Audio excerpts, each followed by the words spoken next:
Buongiorno! LanguageSitter is in Trieste today. Just an ordinary day. That's how we roll on Wednesdays. Hashtag office view. Opa. Just kidding.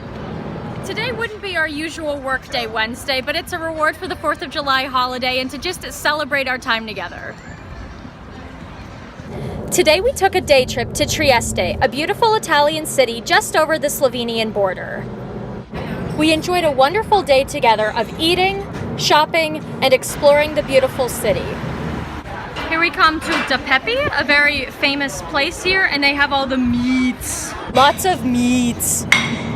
I really enjoyed my first trip to Italy, not only because the city was so great, but also because I got to spend time with the people at LanguageSitter. Now it's time to return to Slovenia. Ciao! See you back in Ljubljana tomorrow!